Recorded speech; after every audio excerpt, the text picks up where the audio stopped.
بے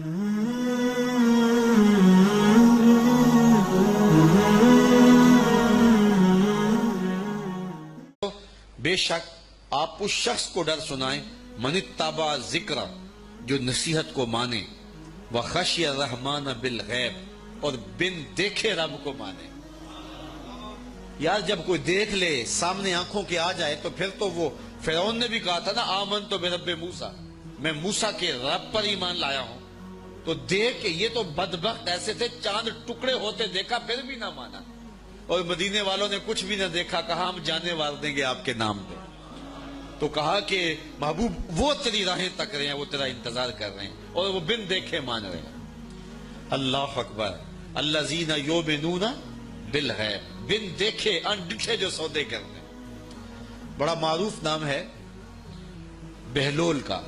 مجاذیب میں مجذوب وہ ہوتا ہے کہ تجلیات کے وفود سے جس کا چراغ عقل ٹوٹ جائے، بجھ جائے، جس کا شیشہ عقل ٹوٹ جائے، اس کو مجذوب کہتے ہیں، لیکن اللہ کی قربت کے سائے میں وہ رہتا ہے۔ اقبال نے بھی کہا کہ نہ پوچھ ان خرقہ پوشوں کی، ارادت ہو تو دیکھ ان کو، ید بیضا لیے بیٹھے ہیں اپنی آستینوں میں، تمنا درد دل کی ہو تو کر خدمت فقیروں کی، نہیں ملتا یہ گوہر بادشاہوں کے خزینوں۔ رب اشعث اغبر مدفوع بالابواب لو اقسم علی اللہ لابر۔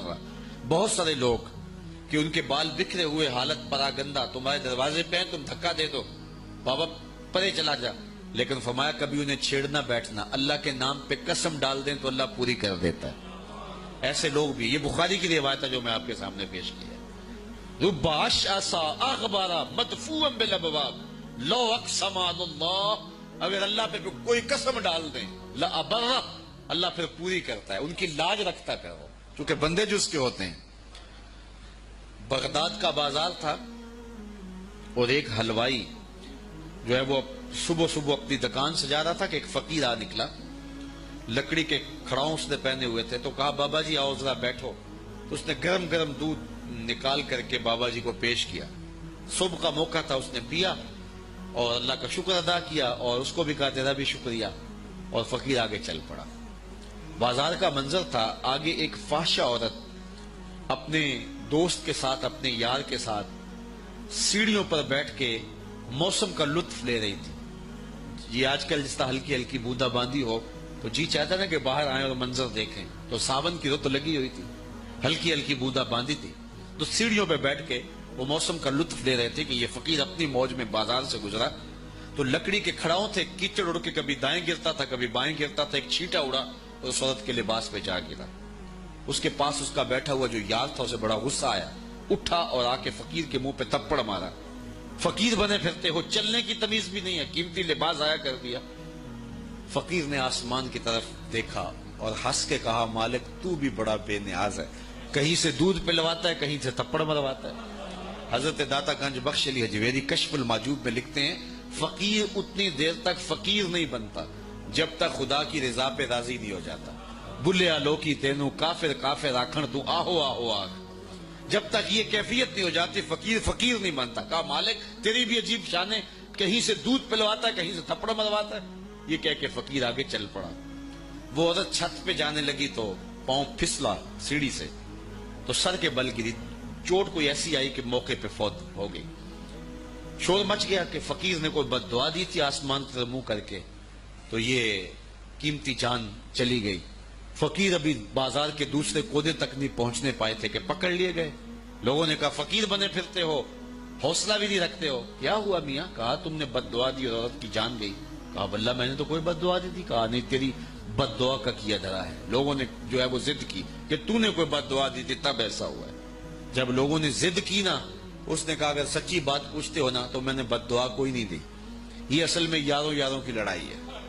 کہا وہ کیا؟ کہا جب میں گزر رہا تھا تو میرے پاؤں سے چینٹا اڑا، اس عورت کے لباس پہ پڑا تو اس کے یار کو غصہ آیا، اس نے مجھے مارا، پھر میرے یار کو بھی غصہ آ گیا۔ تو کہا رب اشعث اغبر مدفوع بالابواب لو اقسم علی اللہ لابر۔ اولاد کی تربیت ہمارے ذمہ لازم ہے، اور اس تربیت کا بہترین ذریعہ ہماری اپنی تربیت۔ اولادیں ہماری گفتگو کو تھوڑا، ہمارے عمل کو زیادہ قبول کریں۔ آج لوگ ہمارے پاس آتے ہیں جی ہمارا بچہ نماز نہیں پڑھتا، چلو ہم نہیں پڑھتے یہ تو پڑھے، تو میں کہتا ہوں یہ کیوں پڑھے؟ جب تم مصلی بچھاؤ گے تو یہ بھی بچھائے گا۔ تو ہم نے اپنے عمل سے اپنی اولاد کو جو ہے وہ سیدھا کرنا ہے اور ان کو درست راستے پہ لانا ہے۔ بالخصوص بچے جب چھوٹے ہوتے ہیں اس وقت وہ ماں باپ کی بات کو غور سے سنتے ہیں، انہیں ماں باپ سے بہت زیادہ محتاجی ہوتی ہے، ضرورت مند ہوتے ہیں اور ماں باپ کی عادات کو کاپی کرتے ہیں، اور عموماً ہم بچوں کو اس عمر میں توجہ نہیں دیتے۔ 4 سال سے لے کر کے 8-9 سال تک کی عمر کا بچہ انتہائی توجہ کا مستحق ہے کہ ماں بھی توجہ دے، باپ بھی توجہ دے۔ اس کے بعد پھر آہستہ آہستہ وہ مانوس ہونے لگتا ہے اپنے دوستوں سے، اور بالخصوص 12-13 سال کے بعد وہ مانوس ہو جاتا ہے اپنے دوستوں سے۔ پھر اس نے جو سیکھنا ہے وہ دوستوں سے سیکھتا ہے۔ اگر دوست اچھے ہوں گے وہ اچھائیاں سیکھ جائے گا، اگر دوست برے ہوں گے تو وہ برائیاں سیکھ جائے گا۔ اس وقت ہم پریشان ہوتے ہیں کہ ہماری اولاد ہمارے پاس بیٹھتی نہیں ہے۔ اصل اس کی اب بیٹھنے کی عمر نہیں رہی، کیونکہ وہ تمہارے ہم عمر نہیں ہے کہ تمہارے ساتھ بیٹھیں، اور اب وہ بچے بھی نہیں رہے تو وہ اپنی ہم عمر نسل کو تلاش کریں گے۔ اس وقت ہم اگر اولاد کو کھینچیں گے تو وہ ہمارے پاس نہیں آئے گی۔ وقت جو تھا وہ ہم نے ضائع کر دیا۔ لیکن ہمیں پھر بھی اس دور میں اولاد سے غافل نہیں ہونا چاہیے۔ ہمیں ایک تو کوشش کرنی چاہیے کہ اچھے لوگوں کی دوستی ان بچوں کے ساتھ جو ہے وہ پیدا کرنے کی کوشش کریں۔ المرء علی دین خلیلہ فلینظر احدکم من یخالل، رسول اللہ صلی اللہ علیہ وسلم نے ارشاد فرمایا ہر شخص اپنے دوست کے دین پہ ہوتا ہے، تو جب وہ دوستی لگانے لگے تو دیکھے کہ وہ دوستی کس سے لگا رہا ہے۔ تو جب یہ عمر بچوں کی پہنچ جائے تو اس وقت یہ خیال کیا جائے۔ اور حضرت سیدنا علی المرتضیٰ رضی اللہ تعالی عنہ نے فرمایا کہ 15 سال سے لے کر کے 20 سال تک کی عمر انتہائی اہم عمر ہے، اور اس عمر میں ہی نظریات بنتے ہیں اور خیالات پختہ ہوتے ہیں۔ تو جس نے اس عمر کو سنبھال لیا اس نے اپنی زندگی سنوار لی، اور جس کی یہ عمر بگڑ گئی اس کا سب کچھ بگڑ گیا۔ اس وقت میرے خیال کے مطابق 15 سے 20 سال تک کی اس عمر کو دوست بھی نہیں اتنا بگاڑ سکتے، معاشرہ بھی اتنا نہیں بگاڑ سکتا۔ اس عمر کو اس وقت سب سے زیادہ جو چیز بگاڑ رہی ہے وہ ہمارا سوشل میڈیا ہے، ہمارا الیکٹرانک میڈیا ہے، اور یہ موبائل جو ہر بچے کے ہاتھ میں آ گیا۔ تو کم از کم 15 سال سے لے کر 20 سال تک کی عمر کے بچوں کو آپ موبائل لے کر نہ دیں، اور انتہائی ضرورت پر ان کو استعمال کرنے کی اجازت دیں۔ باقی ان کو اس عمر کے اندر اگر آپ نے اجازت فراہم کر دی اور وہ آپ کے کہے میں نہ رہے تو یہ ایسی بربادی ہے، ایسی تباہی ہے کہ جس کا ازالہ بعد میں بہت مشکل ممکن ہوگا۔ اس لیے اس وقت سب سے زیادہ ہمیں جو چیز نقصان پہنچا رہی ہے، ہماری معاشرت کو جو چیز کھوکھلا کر رہی ہے وہ یہ چیز ہے۔ یہ میں کل کی ایک رپورٹ پڑھ رہا تھا انڈیا کی، کہ انڈیا کا جو معاشرہ ہے اس میں جو نوجوان ہیں وہ بالکل اس میڈیا کی وجہ سے برباد ہو گئے، اور پاکستان میں بھی اس کے اثرات جو ہیں وہ بہت سارے ہیں۔